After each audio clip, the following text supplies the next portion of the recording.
कम से कम बाबा साहब भीमराव अंबेडकर जी का सम्मान से नाम तो ले लो।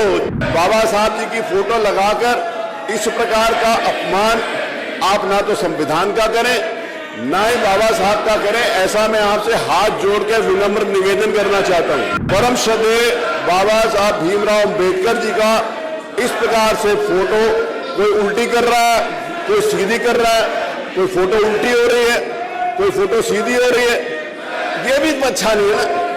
आप कुछ फोटो देखें उल्टी फोटो लेकर खड़े हैं, आप फोटो कम से कम सीधी कर लें।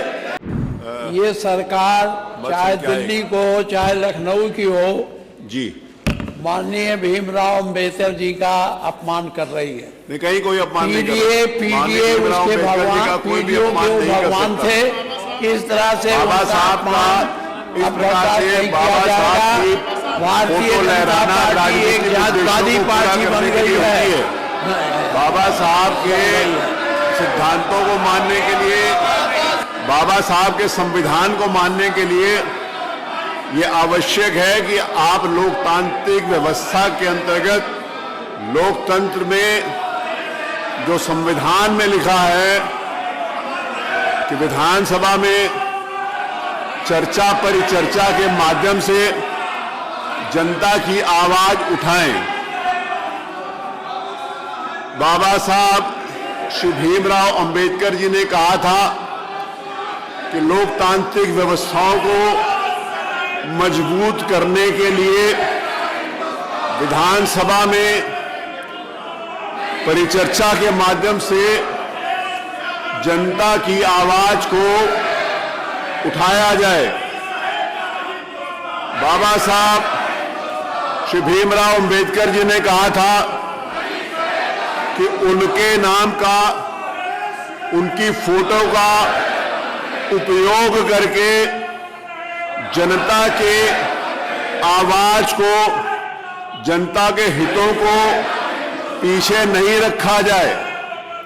बाबा साहब भीमराव अंबेडकर जी ने कहा था कि संविधान पवित्र है, संविधान में जो कुछ लिखा है वो बहुत अच्छा है। आने वाले समय में बाबा साहब ने कहा था कि संविधान गलत नहीं होगा, लोग जो उसको पालन करना चाहते हैं गलती उनमें होगी।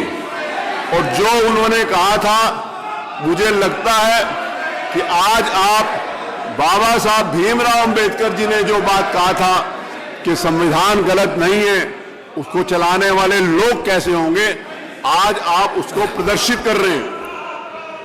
ये बहुत महत्वपूर्ण बात है, ये बहुत महत्वपूर्ण बात है कि आज जनता के हित के लिए, जनता की आवाज उठाने के लिए, जनता की समस्याओं के लिए प्रदेश सरकार जो कुछ कर रही है, उसमें यदि आपको किसी भी प्रकार की कोई कमी लगती है, उन बातों को उठाने के लिए आप अपनी सीटों पर जाएं और अपनी सीट पर बैठकर उन बातों को कहें जो प्रदेश की जनता के हित में है। प्रदेश की जनता आज विधानसभा की ओर देख रही है कि विधानसभा में जो विषय आज आए हैं वो जनता के हित के हैं। किसानों से संबंधित भूमि, किसानों से संबंधित जो खाद है उसका विषय आज आपको उठाना चाहिए। किसानों से संबंधित जो विषय बिजली और पानी का, वो विषय आपको उठाना चाहिए। नौजवानों से संबंधित जो विषय वो आपको उठाना चाहिए। प्रदेश के विकास से संबंधित जो विषय वो आपको उठाना चाहिए।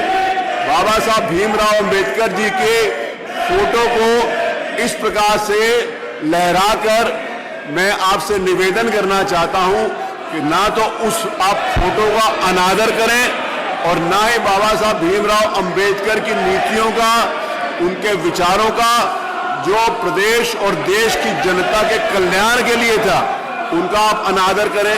मैं आपसे ऐसा चाहता हूं। माननीय संसदीय कार्य मंत्री जी। माननीय अध्यक्ष जी,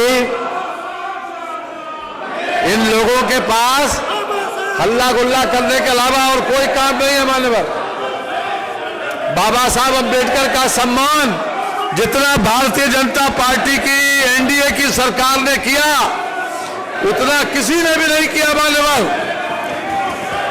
बाबा साहब जी जहां पैदा हुए थे, जहां शिक्षा प्राप्त की थी, जहां दीक्षा ली थी और जहां उनका परिनिर्वाण हुआ, इन सभी स्थलों को चयनित करके भारतीय जनता पार्टी और एनडीए की सरकार ने उसको पंच तीर्थ के रूप में डेवलप किया।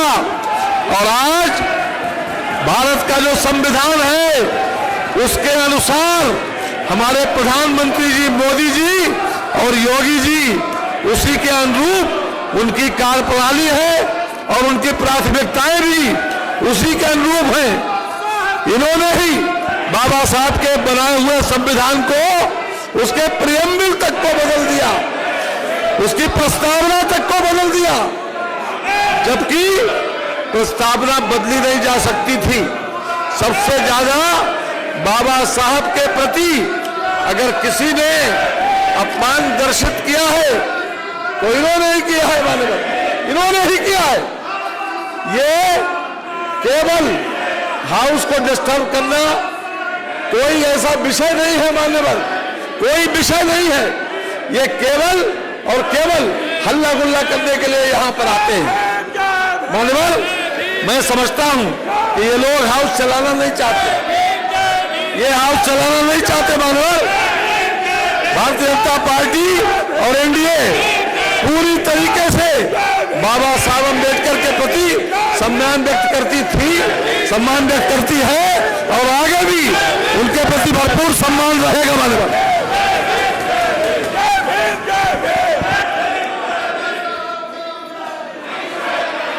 कम से कम बाबा साहब भीमराव अंबेडकर जी का सम्मान से नाम तो ले लो।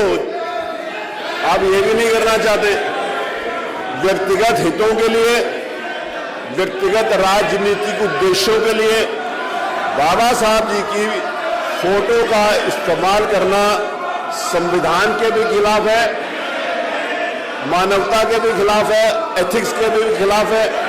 मैं आपसे निवेदन करना चाहता हूं कि आप पूज्य बाबा साहब भीमराव अंबेडकर जी की प्रतिमा को, फोटो को ससम्मान आप अपने हृदय से लगाकर आप वहां पर रखें। और बाबा साहब जी ने जो कहा था कि जनता के हित के लिए यदि स्वयं के हितों को भी त्यागना पड़े तो उसके अनुरूप जनता के हितों की बात करनी चाहिए। मुझे लगता है कि आप जनता के हितों की बात करेंगे, अपनी सीट के ऊपर जाकर बैठेंगे और जनता की बात करने के लिए आप यहां पर चुना गया। आपको ये फोटो, बाबा साहब जी की फोटो लगाकर इस प्रकार का अपमान आप ना तो संविधान का करें ना ही बाबा साहब का करें। ऐसा मैं आपसे हाथ जोड़कर विनम्र निवेदन करना चाहता हूं। आप प्लीज परम श्रद्धेय बाबा साहब भीमराव अंबेडकर जी का इस प्रकार से फोटो, कोई उल्टी कर रहा है, कोई सीधी कर रहा है, कोई फोटो उल्टी हो रही है, कोई फोटो सीधी हो रही है, ये भी तो अच्छा नहीं है ना। आप कुछ फोटो देखें उल्टी फोटो लेकर खड़े हैं, आप फोटो कम से कम सीधी कर लें। आप ये इतना जो कर सकते हैं, पीछे वहां पर एक फोटो उल्टी करके खड़े हैं। अब आपने सीधी कर ली, अच्छी बात है। ये देखिए, ये सामने खड़े हुए हैं, ये फोटो उल्टी दिखा रहे हैं। आप मुझे दिखा रहे हैं कि उधर दिखा रहे हैं, मेरे को समझ में नहीं आ रही। वो तो कह रहा आप फोटो, आप वीरेंद्र जी आप फोटो उल्टी दिखा रहे हैं। आप बाबा साहब की फोटो सीधी तो कर लीजिए, अब उनका सम्मान क्या करेंगे? अब फोटो भी अगर सीधी तरीके से नहीं रख सकते तो आप सम्मान करने की बात करते हैं, आप उनकी फोटो लेकर चलने की बात करते हैं। मेरा आपसे निवेदन है कि आप जनता के हित के लिए, जो बाबा साहब ने कहा था कि संविधान में विधानसभाएं चर्चा परिचर्चा के माध्यम से जनता के हितों की बात करेंगे, जनता के कल्याण की बात करेंगे, सरकार जन कल्याणकारी योजनाएं लेकर आएगी। विपक्ष को यदि उसमें कोई सुझाव देना है, कुछ भी आलोचना करनी है तो वो करेंगे। मेरा आपसे फिर निवेदन है कि आज आप ही ने जो नोटिसेस दिए बहुत महत्वपूर्ण है। मैंने आपके द्वारा दी गई नोटिसेस को स्वीकार कर लिया है यहाँ पर सुनने के लिए। किसानों से संबंधित नोटिस है, किसानों के खाद से संबंधित नोटिस है, वो मैंने स्वीकार करा है। मेरा आपसे निवेदन है कि आप बैठें और सरकार का उसकी तरफ से जवाब आएगा तो किसानों के हित की बात होगी। आपने जो नोटिस दिया है, मैं आपके लिए निवेदन करना चाहता हूं कि आप उस नोटिस पर अपनी बात अपनी सीट पर बैठ कर कहें, सरकार उसको जवाब देगी।